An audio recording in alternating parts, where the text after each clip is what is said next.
Perkenalkan, namaku adalah Riyu Andriani. Aku berusia 22 tahun.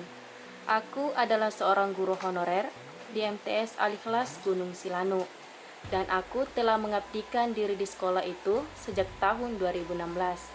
Itu artinya, aku telah mengabdikan diriku selama 5 tahun.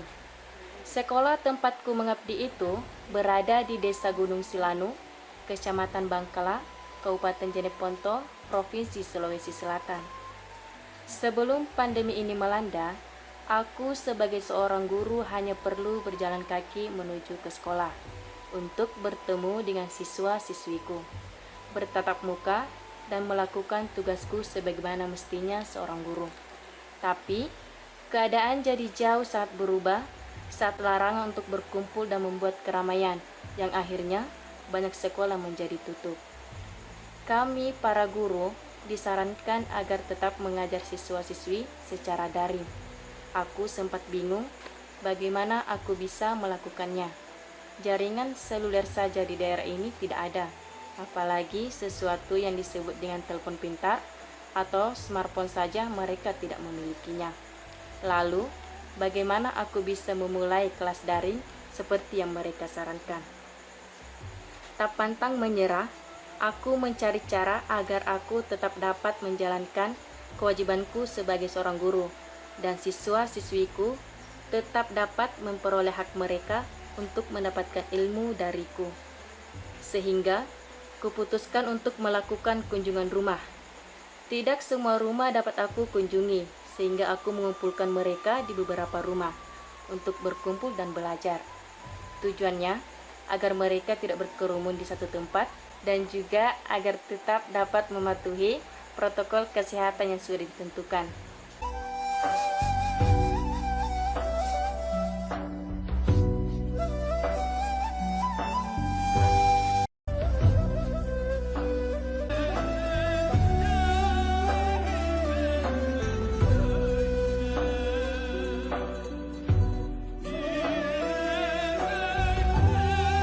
Dengan cara itu, dalam satu hari aku dapat mengunjungi 3 hingga 5 rumah untuk mengajar mereka.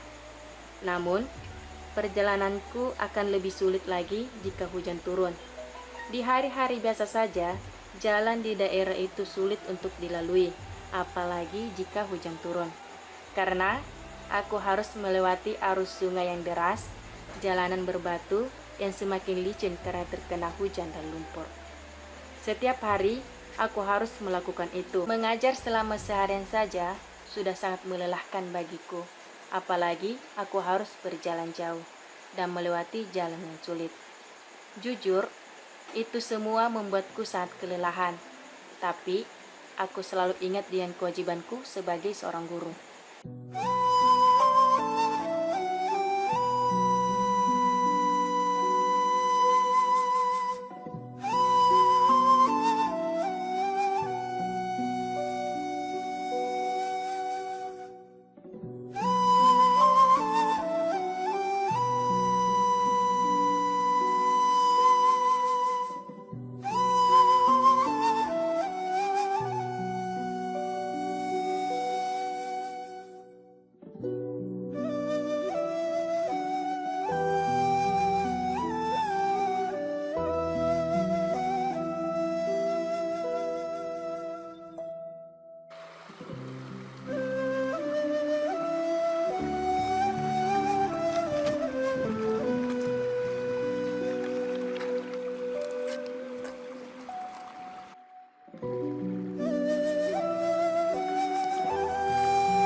kira-kira adab yang baik terhadap kedua orang tua itu seperti apa?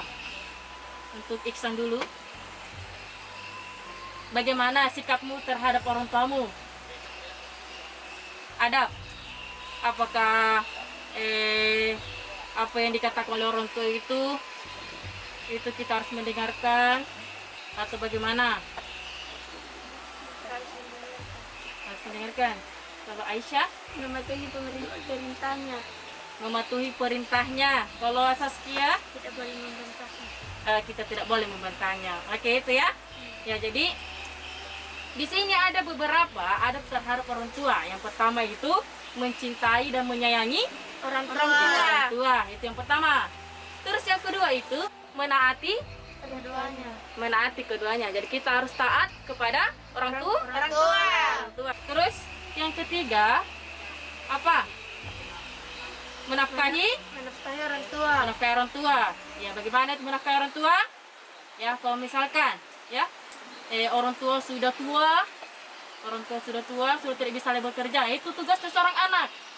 Tugasnya seorang anak untuk menafkahi orang tuanya.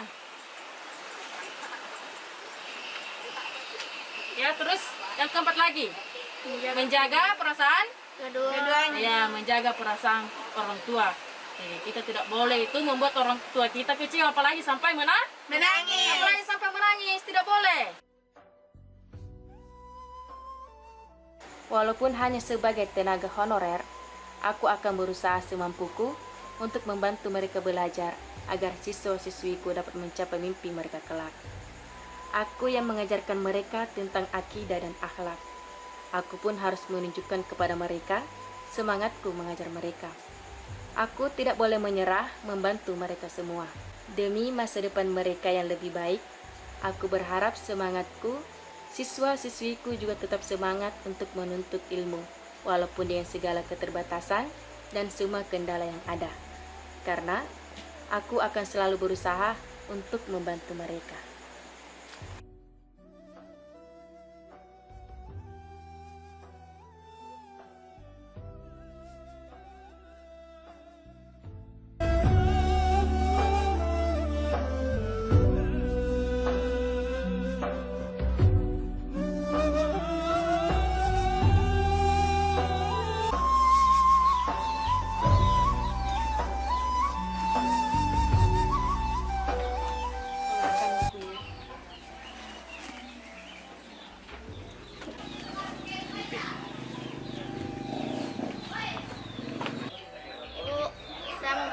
Ada berapa macam-macam kitab? Baik, pertanyaannya sangat bagus sekali ya. Jadi macam-macam kitab Allah itu ada 4 macam. Yang pertama itu kitab Zabur, yang kedua kitab Taurat, yang ketiga kitab Injil, dan yang terakhir itu adalah kitab Al-Quran. Nah, ini 4 macam-macam kitab Allah.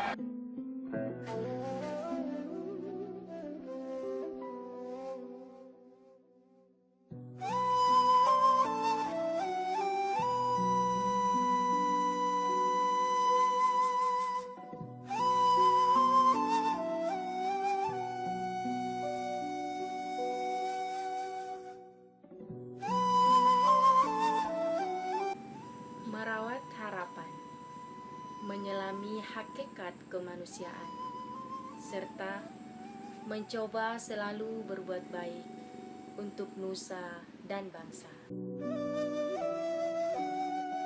Aku, Riwi Andriani, tak akan pernah berhenti demi madrasahku yang aku cintai.